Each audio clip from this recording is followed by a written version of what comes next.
Hey, I'm back. I am supposed to be talking to the cat vet right now. However, I don't know what happened. I messaged her and I haven't heard anything quite yet. So I figured I would jump back on here for a little bit and chat with some of you. And then if she is able to join us, then hopefully she'll start watching and can jump in. But I thought I would still come say hi. So it is my birthday today. I'm excited to see you guys on here. What I thought is I could ask some of you to join me until she's able to join me, Dr. Hake, and then we could go from there. So I'm going to randomly request some of you to join me and we can talk about veterinary careers for a little bit. And then if she is able to make it, we will definitely get her on here. I have a lot of cool questions for her, a lot of things that I had requests for. Thanks for the birthday wishes. Oh my gosh, you guys, I'm so old today. I'm having a complex about it, even though it is what it is, right? And I've done a lot of really great things in life, and I've had a lot of fun, and I have a wonderful family and career, so no regrets, but it's just a big birthday, and it makes you very reflective and very, introspective. Hi! Hi. What's Put me on the happening? spot here. Did you like how I requested for you to come on? Yeah, happy birthday. Thank you. I appreciate that. I've You're, actually never done an IG live before. oh my gosh. Well, I'm glad Yeah. that you're I'm the first one you get to do it with. That's exciting. Yeah. Seems Okay, appropriate. so you're not the cat vet. We're still waiting to see if No. she'll come on. But tell us who you are and what you do because you have a really cool job too. Sorry, people are like texting me. You're fine. My name is Stacey Cordivano. I'm an equine veterinarian. I have had my own practice in Chester County outside of Philadelphia for this is the 12th year. I Okay. graduated from Virginia, Maryland in 2008, and I did an equine general internship at BW Furlongs in North Jersey, and then a sports medicine internship in Florida, and then that's when I started my practice. Awesome. So you are a boss owner, boss babe, and equine veterinarian. Ambulatory only, right? No hospital, just ambulatory? Correct. Yep, New Bolton Center is like 8 minutes that way, luckily. Okay. Yeah. So they That handle makes all it the nice to stuff. have the referral option, right? Yeah, Yeah, I think this would be a different life if that wasn't so handy. Yeah. yes. I concur. It's one of those things where being an equine vet is great, but it is tiring, long hours, people who really need you, want you a lot. I mean, there's a lot that's calling on you, and you have a lot that you have to give. I think when you're an equine ambulatory, and I did it for 4 years, so I can speak from Yeah. experience when No, I you know, when for sure. Yeah. yeah, Yeah, I've and I been think our industry, we've let everyone client-wise sort of run the show about how they can get in touch with us. I think the small animal side of things, especially with emergency clinics, has done a little bit better job. I mean, none of us are great at it, right? But a little bit right. better job of setting boundaries. We certainly like having our personal cell phones is common, and you know, I think some of us are trying to start working on changing that. I just saw a question about the internships, which I can answer. I think we're trying to start working on changing that and getting a little more creative, but Right. it's not the norm. Yeah. And I had to learn that the hard way. Like my kids made me have firmer boundaries than the first 5 years of my practice for A sure. hundred Someone percent. asked, yeah, someone asked if it is typical to do a general internship and then a sports medicine internship. I would say that it's not typical. I graduated in 2008 and was then looking for a job in like the 2009, 2010 era, which dates me, but there was a big recession and no one was hiring. And my boss sort of created the position for me, knowing that I was coming back to an area because of my fiance. I couldn't just go pick a job anywhere. So he sort of created like a 8-month extra internship position for me. Right. And then that allowed me the confidence to kind of start on my own, So basically. you But basically did like internship, partial internship, and then just started your own practice. yeah, and while I was starting, I did work at a standardbred racetrack as a state veterinarian to just like boost my income a little bit while because I started from zero. I Nothing. hadn't gone to Yeah. vet school here. I didn't know anyone here. So yeah, it was a interesting couple of first years, but yeah. So for those of you who are joining us, I was supposed to be interviewing the cat vet, and I have not been able to get her on here yet. And so the whole veterinarian was on here, so I just randomly asked her to join me. And she is an equine ambulatory practitioner, and she owns her own practice. And so I think her story is a good one to share and tell also. I think a lot of the questions, honestly, that I got for Dr. Hake, the cat vet, are similar to what we would kind of ask an equine practitioner, because a lot of them did revolve around kind of having to deal with sexism, deal with a lot of like men in the profession, and a lot of people who really felt like things should be done a certain way. And if you want to do things in a new way, or, kind of go against the status quo, that you have to, how do you deal with that? And so do you feel like you've had a struggle with colleagues and with sexism and with other things as a female equine veterinarian, or do you think that it has not been that way? I think there's definitely an old boys club in Yes. equine medicine. I do think it's changing. It Yes. has to, right? I mean, they're getting Yes. older and there's only more of They're us dying females. off, so no. Someone actually said that in a AAP group Zoom call, and it was very offensive to some of the older couple of older men that were on that call.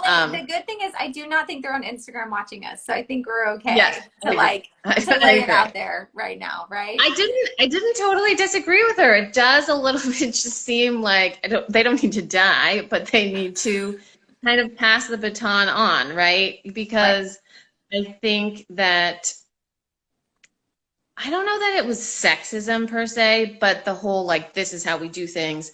Equine veterinarians work 80 hours a week. Your phone number is given to everyone. You answer it at all times. You're good clients. You go see them no matter who's on call in the practice. Like those things need to drop. And so I have to say, like, there are some hardships to being a solo practitioner, but that is one benefit, right? Like I didn't have someone looking down my shoulder saying like, well, back in my day, this is how we did it. I had a bunch of great training and I have tons of people locally to use as, to bounce questions off of, but I didn't have someone saying like, well, why aren't you in the office at 7? Like, why are you exercising? Like that was a benefit for me. Right. As far as sexism, probably the most I saw was working at the track, like those couple of years when I was trying to like earn a little extra money. They were like, who's this girl has no like she does not know what's going on. And meanwhile, I had just finished an internship at a high-end sports medicine practice, and I was used to seeing like very minute lameness, and they were like, my horse is not lame, he'll be fine. And I'm like, no, he's lame, he's like gonna break his leg. And most of the time he ended up winning anyway because standardbreds are amazing. But yes, it's out there. I think it's getting better. I think more of like than sexism, a problem is just sort of like the workaholicism than anything. Well, and I would say I am a workaholic. Like I know that I have my chip I carry because I've been trying to be like in recovery. I am like like I would work, and having kids made me where I physically couldn't be a workaholic, right? Like I was breaking down physically because I was trying to do that. And so it was a big wake up call. But actually the interesting thing for me was when I made a change, my boss, he was upset that I was leaving, but he said, like, when my kids were growing up, the only time I saw them was if they rode in the truck with me. I was working the rest of the time, and I wish I had spent more time with my children And he still couldn't break the cord with his clients. I mean, he had a hard time because he'd spent so many years training them that they could have access to him all the time. But he kind of told me, like, don't do what I did because Mm-hmm. I wish I had been more present when they were younger. And so I think that is nice to hear, right? That like we are not crazy and feeling like as parents we can be more available for our families, and we have to be more available, like Mm-hmm. physically. Yeah, So especially, I mean, this is a bit of a stereotype, but especially as the women, like as the mother, a bit more responsibility falls on us than some of like maybe our male practitioner counterparts. But the nice thing about equine medicine is that it is very flexible. And in my experience, my clients have been very trainable as far as understanding that, like, I'll answer the phone if it's not a drop everything emergency. Like, I'm right. going to go drop my kid off first and then I'll get there. But communicate, like everyone says this, right? But communication is key because as long as they can get me and kind of get a little settled, like hear my voice, like make a 10-20 minute plan, everything usually goes fine. Yeah. And I do have to say, I did learn that from my old male boss. He's like, if you talk to somebody, you can manage all emergencies as long as you talk to them. So yeah, I'll give him credit for that one. and you do, I think this comes with being in practice more, but you do realize there's not that many true emergencies. Like, I know Hmm. that's weird to say, but owners Hmm. always feel like something's an emergency. And if you start Sure. asking them questions and kind of, you realize either it's been going on for 3 days already. So, guess what? 2 hours is not going to make a difference, right? Right. Or it's Hmm. something that just started and there's other things you can give them to try at home before you like race out there. But there's very few like really, really true, you need to drop everything and go emergencies, in my opinion. Yeah. Yeah. I mean, like you think colon torsion that like has the potential for referral, like that makes you think drop everything, uh, artery bleeding laceration, like that, broken leg. I mean, but that, like you said, those are uncommon. Like Right. they're just not that common. Yeah. Yeah. And Getting even a your good root, history on the phone is helpful. even like your routine colic, I mean, you can give some bandmane paste and walk them for a little while and see if they Yep. work through it. You know, like there is, like you said, learning to communicate like what is truly going on and what can you get them to do at home makes a huge, huge difference. I think. Those of you that are joining us and expecting to see the cat vet, I'm not Marissa sure. was not on yet. And so I grabbed the whole veterinarian off of the world of Instagram, and she is sharing her equine ambulatory journey with us. And I am a very kindred spirit to this because I did equine medicine too for 4 years and I loved it. And so we're talking a little bit about kind of the career path and managing it all, which is difficult, I think. What about, so when I had emergencies, I would go out and sometimes my husband would go with me in the middle of the night. 80% of the time, people would walk up to him and be like, "Hey, doc, like this is what's going on." And then he would, be like, "No, that's the doctor over there." That's But funny. do you experience when you go out in the field and you show up like the expectation, they're kind of like, "Oh, you're the doctor," and you kind of just have to show them you know what to do or what, you know what I mean? Like, I think I felt that in the first, certainly during my internship. I mean, I was with a male doctor a lot of the mhm, time, and I was the underling, right? So, right, certainly then. But I think in my first 2 or 3 years out on my own, there were probably instances where I felt that way. But I think after enough time and experience, you kind of realize a way to carry yourself walking into an appointment. And, the fake it till you make it, like I kind of hate that, but yes, it does help 100%. a little bit. Yeah, So it's it a does. little bit part of that. Oh my gosh, I remember even after my internship in my first year of practice, right? I'd be like, I'm just gonna get some things from the truck. And I literally would Mhm. like run to the truck and like grab out my equine emergency book and be like, okay, I think I know what I want to do, but I want to make sure I know what I'm gonna do and what I'm gonna like give, drug wise. And I mean, it was just Yeah. like I needed that like extra little, yes, you know what you're doing. Yes, you are capable, or make a quick phone call, like, hey, this is what's going on and this is Yeah. my plan. But I think that's okay and that's normal. Oh, And yeah. then, you know, I'm the 13 years out and I looked up some random drug dose, within the past 6 months. Like, yeah. yes, you have to realize that that is normal. Yeah, Part of it. I think that it's good to know your limitations and know where to find the information and how to apply it. But it is an unreasonable expectation that you will know everything all the time. You I just won't. totally agree. And I also think that clients really appreciate that from me. Anyway, in my experience, I will be like, look, I'm not really sure what's going on here. Like, Right. I look at lamenesses all the time. This is a weird lameness case. So we're going to try this.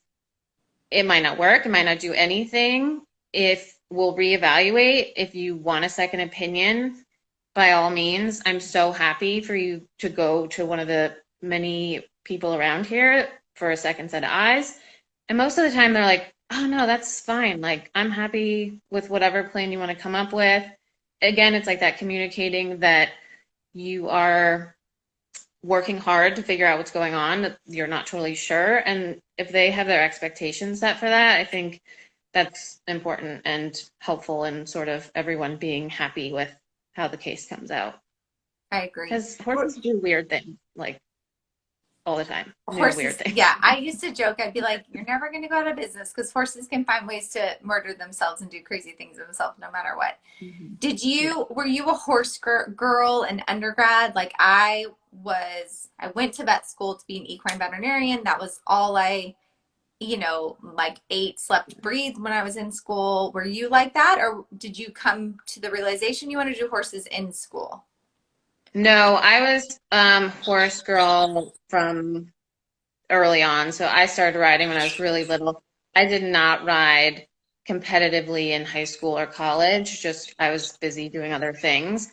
But I mean, my mom says I wanted to be a horse vet when I was 3. My cousin, who is actually still a practicing equine vet in Nevada, that was like who I knew, and I wanted to do his job. And like there was never any other option, and that's probably good and bad. I think it makes Right. like thinking of transitioning to something else very difficult because that's been like my lifelong identity. But no, yeah, I was a horse girl from the get-go. But I know plenty of people that have switched into it and don't have a ton of equine experience, and I hear that question a lot. Do you have to have equine experience or like riding? And like the answer is no. I mean, I see a ton of eventers now, and I had 0 eventing experience prior to my internship. So yeah, I do think you need like basic horse handling, reading horse language skills. yeah, Like you need to be able to walk in and put the halter on, you know what I mean? And like know how to hold them, pick up the foot. yeah, Because if you don't do those things, like the horse people will quickly be like, what yes, the hell is going on? yeah. But you can I get had that. I had a tech that swore up and down that they were interviewing that they had tons of horse handling experience, and then it was actually a male. He couldn't pick up a foot, and the client and I just looked at each other and were like, "Okay, this is not going to go very Yeah, well." this is not Yeah, gonna work. And I I I'm hate gonna talking. walk and plug Sorry. my phone in. I wasn't prepped for this, so let me go I know. plug my I phone. apologize, but I very much No, appreciate you doing it. Um, yeah, no problem. I You'll get to see my found children's artwork on the wall. I found that when I did equine medicine, it was about working smarter, not harder. So like where some people wanted to like manhandle the horse and like get it done, I'm like, let's use drugs. Like drugs are our Yeah, friend, you know? yeah. And that was something that some of the owners were kind of like, and then once I did it and they saw how smooth things went, they're like, oh, like this makes sense. Hmm. So a lot of people used to ask me that too. Like, you're small and short. Was it hard you being an equine vet? And I'm like, no, not if you, use your medications appropriately and your restraint appropriately. Like, you're fine, but you can't manhandle a horse like a 200-pound guy. Like, that's just the reality, right? No, yeah, and I think that took me a while to learn. It sounds like you probably learned that a little quicker than I did, but my shoulder is probably less happy than it could be, thinking I can hold a horse head down after tubing colics all night long. But yeah, no, I am much quicker to sedate now and just like, why are we the horse is getting riled up, we're getting riled up. Why are we doing this to ourselves? So yeah, I think there's size doesn't matter. Like, it doesn't even matter if you're a 200-pound guy. Like, you're gonna get thrown around if the horse Right. doesn't want you to do Yeah, what he wants to do. you have to be smart about it. Did you, so when you, because you're ambulatory now, and definitely like Mm-hmm. for those of you that are unaware, equine medicine, usually there's kind of like hospital medicine and like specialty type hospitals. There's mixed animal practices where you do a little bit of horse stuff, but then there's like ambulatory only where you're in a truck and you only go to people's places. Why did you choose ambulatory medicine over the other options? I think that that was a little bit of circumstance. I don't know that in different circumstances I would have not joined like a small group practice that had a hospital. I will say that during my internship, I did not like doing anesthesia for colics, and I swore I wouldn't do that again. Yes. So I probably would not have joined a practice that was cutting colics because it adds a whole layer of stress that if you don't do it a lot is tough to deal with. So I think it was based on preference and like a little bit of preference, but a lot of circumstance. I mean, I opened my own practice and it was out of necessity. There were jobs, and my husband is a local mushroom farmer and he wasn't moving. It sounds very normal if you're I from know every time Pennsylvania. you say it though, it's very it's I have to wrap my head around it. Okay, it's just not. Yeah, white and brown portobello mushrooms. Like, that's not like I love a good portobello mushroom. I mean, I'm a mushroom girl, but yeah. that's funny. So he's fourth generation. We weren't going anywhere. We got married after my internship, before my second internship. But yeah, so it was probably mostly out of necessity. So Necessity. I think, I don't know. That's a good question. I don't know the breakdown of throughout the country, like number, like percentage wise, who's solo, who's in a clinic, who's in like a small clinic, who's in a big Right. hospital. But it's a big variety. I think kind of probably equally spread out. So that brings up a question for me. When I met my husband, I was like, "Oh my gosh, I love you so much. I'm obsessed with you." However, I'm going to be a veterinarian. I'm going to be equine veterinarian, and my life is probably going to be very busy and very, very insane. Like, are you on board? Did you guys have like a discussion at some point? Did you meet like pre-vet school and vet school? Like, did he realize what he was signing up for and was on board, or what happened Yeah, there? sorry, I'm like trying to get my phone so it doesn't keep jiggling. We met as I was walking out the door at Penn State to go to vet school, basically, the last semester.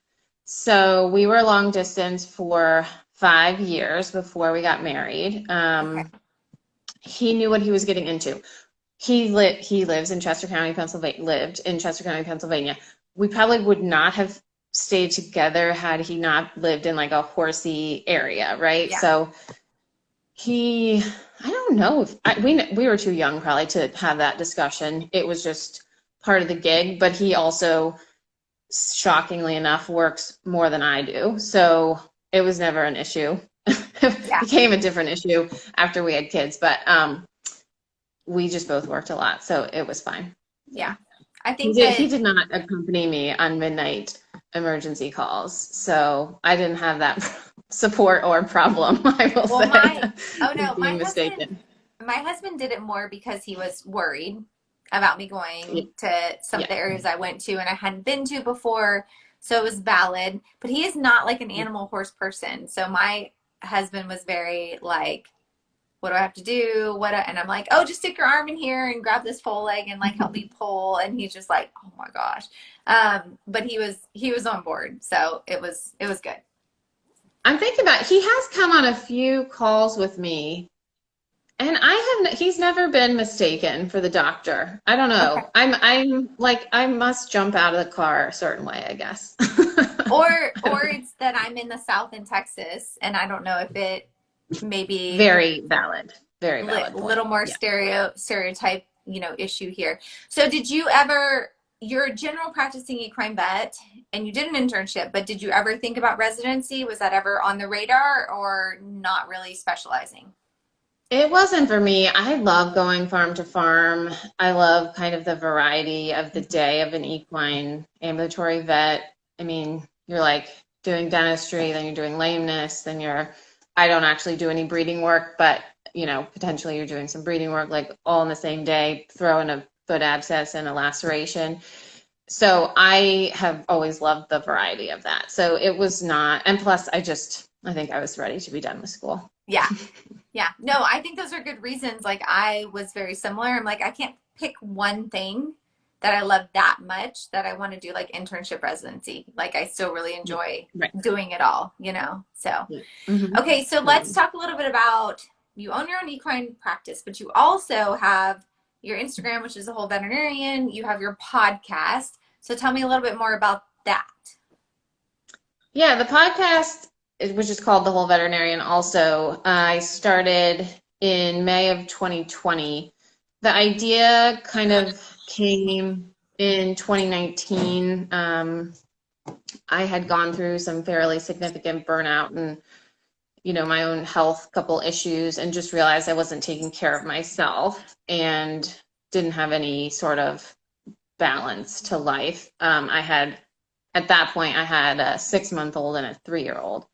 And the idea of personal development, I got onto some other podcasts on personal development, and the idea of that, and then a little bit working with a mentor, kind of helped me flip my mindset around, and I realized how helpful it was. And I just thought, gosh, I feel like other veterinarians are so focused on professional development.